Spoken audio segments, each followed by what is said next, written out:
Hello mga Spark, kamusta kayo? Sa bagating ng mga Spark, pag-uusapan po natin ng ang mga iniisip ng isang lalaki kapag hindi siya nagme-message sa'yo.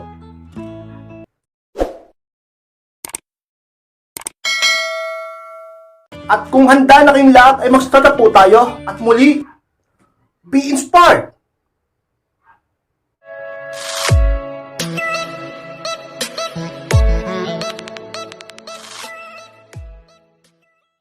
At ang unang iniisip ng isang lalaki kapag hindi siya nagme-message sa'yo is kung hanggang saan ka maghahabol. Yes, mga pa yan ang unang bagay na iniisip ng isang lalaki kapag siya ay hindi nagpaparamdam sa'yo.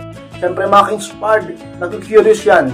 Kung ikaw ba ay maghahabol sa kanya, kung anong gagawin mo, kung anong iniisip mo, kung ano-anong pumapasok sa utak ng isang lalaki kapag siya ay nag-no-contact sa'yo o hindi siya nagme-message o hindi siya nagpaparamdam. Akala nyo ba hindi kayo iniisip ng lalaki kapag hindi siya nagpaparamdam sa'yo? Akala nyo ba walang pakialam ang isang lalaki kapag hindi siya nagme-message sa'yo? Pumapasok ka sa utak niya, naiisip ka niya at nakikurious siya sa mga iniisip at ginagawa mo. Iniisip niya kung hanggang saan ka. Iniisip niya kung hanggang saan ka maghahabol sa kanya. Yes, mga inspired. Kaya naman, ang karamihan ng mga lalaki na hindi nagpaparamdam sa partner nila ay umaasa na yung babae ay patuloy na maghahabol sa kanila. Kaya naman kayo inspired, patuloy kayong tinuturuan, patuloy ko kayong pinapalalahanan, huwag kayong maghabol sa isang lalaki upang siya ay talagang mabigo sa kanyang sarili. Dahil sigurado ako, ang iniisip niya, mahal na mahal mo siya. Ang iniisip niya, patay na patay ka sa kanya. Ang iniisip niya, hindi mo siya kayang matiis at baliw ka sa kanya. Kaya iniisip niya, maghahabol ka. Kung hanggang saan ito, ka-inspired. Talaga naman, huwag kang maghabol sa kanya upang ang isang lalaki ay bumaba ang pride at ego sa'yo at hindi siya maging mayabang sapagkat kung ikaw ay maghahabol, talaga namang ka-inspired para mo na ring pinagtagumpay ang ginagawa ng hindi pagpaparamdam sa iyo. Iniisip niya na gano'n siya kahalaga. Iniisip niya na sobrang mahal mo siya. Iniisip niya na takot kang mawala siya. Iniisip niya ka-inspired na hindi mo kaya na mawala siya sa iyong buhay. Kaya kapag gano'n na nangyari, imposible na makita niya ang halaga mo. Imposible na magbago siya at makapag-isip-isip siya. Pabayaan mo muna siya. Hayaan mo muna siya. Kung hindi siya nagme-message sa'yo, huwag ka rin muna mag-message sa kanya. Huwag ka maghabol. At kung nagno-contact siya sa'yo, huwag ka rin muna kumontak sa kanya. Upang ka-inspire ang isang lalaki, ay patuloy kang maisip at alalahanin. Dahil, paano kang palaging iisipin ng isang lalaki? Hindi na nga siya lagi nagpaparamdam sa iyo. Ikaw naman palagi nangungulit sa kanya. Paano siya magkakaroon ng pagkakataong maalala ka? O mamiss ka ka-inspired? So yun sa mga bagay na iniisip ng mga lalaki kapag sila ay hindi nagpaparamdam sa isang babae kung hanggang saan ito maghahabol sa kanila ka-inspired. Kaya tingnan nyo yung iba, kapag yung babae tumigil na sa paghahabol sa kanya, yung lalaki naman ay muling bumabalik sa kanya. Di po ba ka-inspired? Pero kapag yung babae habol ng habol pa rin, imbis na magbago yung lalaki, ay mas lalo pang lumalayo at mas lalo pang nawawala. Ka-inspired. Huwag ka maghabol at isipin mo palagi ang halaga mo sa sarili mo. Hindi ka aso. Tao ka ka-inspired. At may value ka sa mundong ito. Mataas ang value mo. Dahil, una sa lahat, mapagmahal ka. Mabuti ka. Maganda ka. Masipag ka. At napapakinabangan ka ng pamilya mo. May value ka. Tapos maghahabol ka lang sa lalaking nagpapahabol sa kanyang sarili. Nakala mo sobrang taas ng value niya. Ka-inspired. Huwag kang maghabol upang siya hindi magtagumpay sapagkat isa yun sa mga inaabang nila. Iniisip nila kapag sila hindi nagme-message sa'yo kung hanggang sa ka maghahabol at mababaliw sa kanya. Ka-inspired. At paano ang bagay pa na iniisip ng isang lalaki kapag hindi siya nagme-message sa'yo is kung ano ang mga gagawin mo. Yes, Max, pa yan, paano ang bagay na iniisip ng mga lalaki kapag hindi sila nagpaparamdam sa partner nilang babae? Kung ano ang gagawin mo ka-inspired. Siyempre naman, isa yun sa mga iniisip-isip niya. Alam niya na masasaktan ka, malulungkot ka, mahihirapan ka. Pero lahat yun tinitiis niya. Alam niyang nahihirapan ka pero pinababayaan ka niya. At iniisip niya ka-inspired kung ano ang mga gagawin mong aksyon. Hindi ko alam ang dahilan kung bakit niya ginagawa sa iyo yan. Hindi ko alam ang dahilan kung bakit hindi siya nagme-message sa iyo. Hindi ko alam kung may pinag-awayan ba kayo o meron na siyang iba. Ka-inspired. Kayo lang ang nakakaalam niyan. Pero sa mga iniisip niyan, sigurado ako ka-inspired kapag hindi siya nagpaparamdam sa iyo, iniisip ka niya at iniisip niya kung ano mga gagawin mo. Kung iniisip niya kung may message mo siya sa chat, sa messenger, or tatawagan mo siya, or ibablock mo siya, or makikiusap ka sa nanay niya, o kung ano-ano pa mga iniisip niya na gagawin mong effort. Sabi ko nga kanina, Iniisip nila kung hanggang saan ka maghahabol. Ka-inspired. Kapag ang isang lalaki matagal nang hindi nagpaparamdam sa'yo, hindi nagme-message sa'yo, ay hayaan mo muna siya. Dahil doon makakapag-isip-isip siya at mararamdaman niya ang halaga mo. Napakahirap na gawin ang mga advice ko na huwag mo siyang habulin, huwag ka rin magparamdam sa kanya, huwag kang mangulit. Mahirap yun dahil gusto mo magkabalikan kayo. Gusto mo maging okay kayo. Pero ka-inspired, kapag ikaw ay hindi nakinig sa akin ay sigurado, mas lalong magpapahabol ang lalaki sa'yo at hindi niya makikita ang halaga mo. Dahil palagi ka pa rin nandyan at patay na patay sa kanya.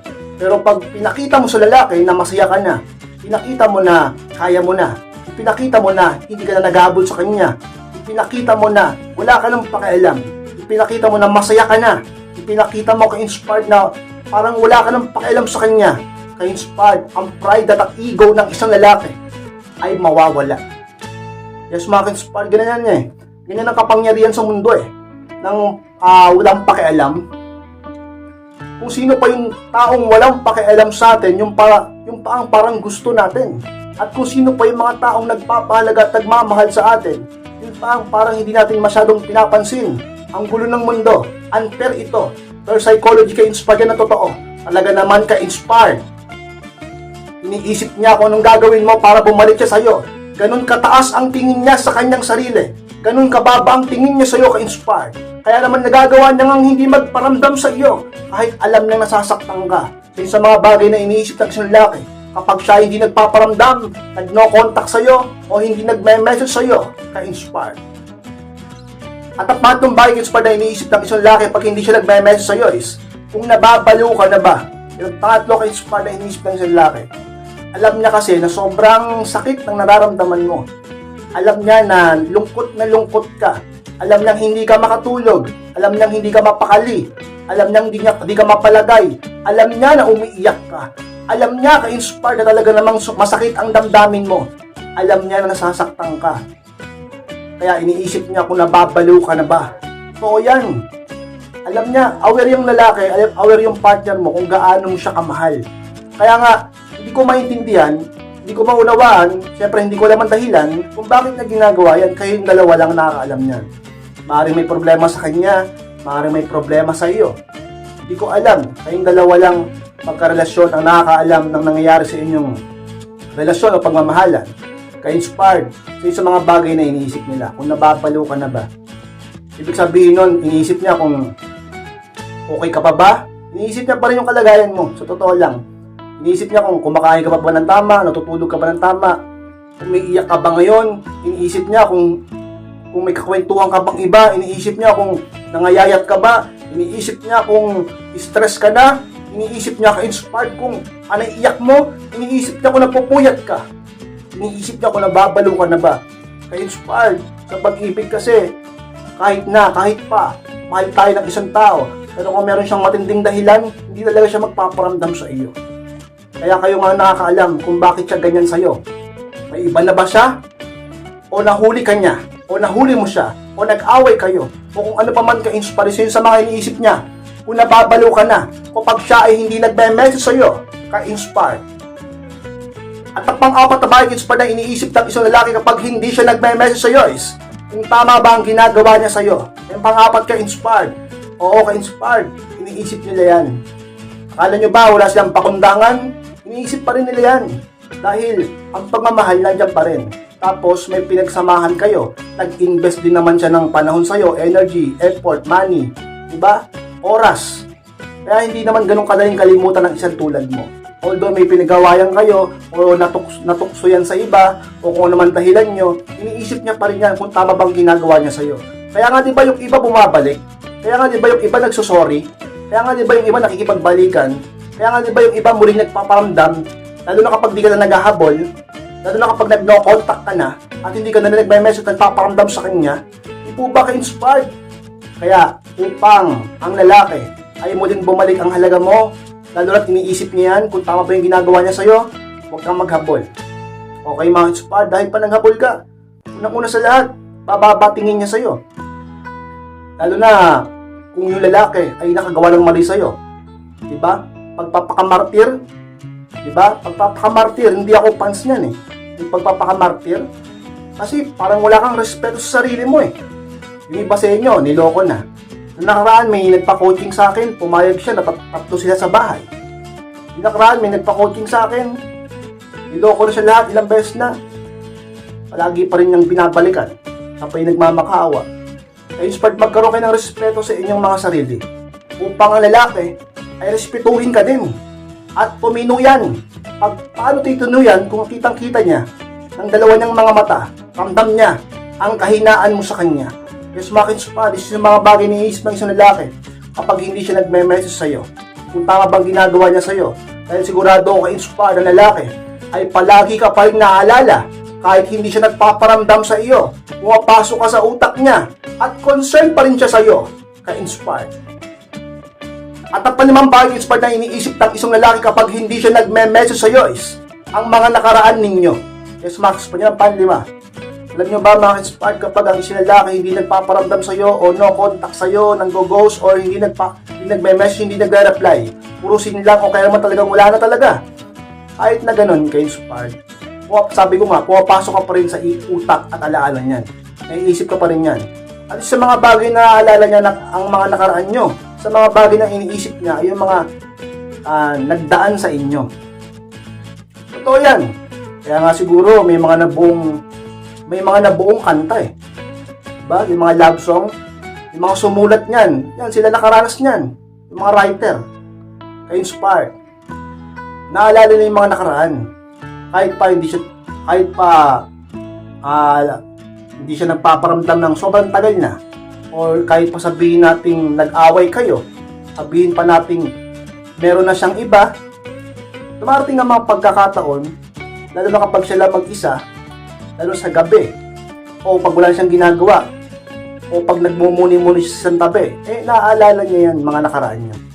Yung palagi kayo magkausap, yung ganitong oras, kahit magkalayo kayo, nagbi-video call kayo, o ganitong araw, magkasama kayo, pupunta kayo dun sa paborito nyong restaurant na kainan, o kahit sa fishbowl lang.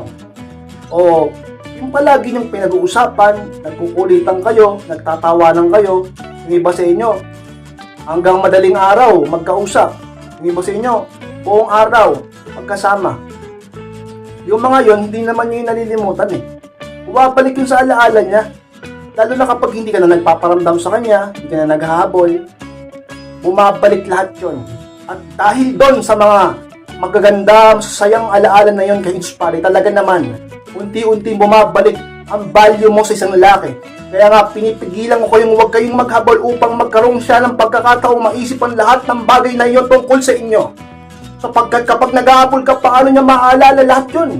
Kung puro kayabangan na tumatakbo sa utak niya, dahil nandiyan ka, at mukha kang low value sa harapan niya. Itigil mo yan. Hayaan mo muna siyang mag-isip ka-inspired upang talaga naman ang isang lalaki maalala hindi lang ikaw, pati na ang nakaraan nyo, ang masaya ninyong alaala at ang halaga mo. Ka-inspire sa mga bagay na pumapasok sa utak nila kapag sila hindi nagpaparamdam sa iyo o sa isang babae o pag hindi siya nagme-message sa iyo ang mga nakaraan ninyo na magkasama ka-inspire.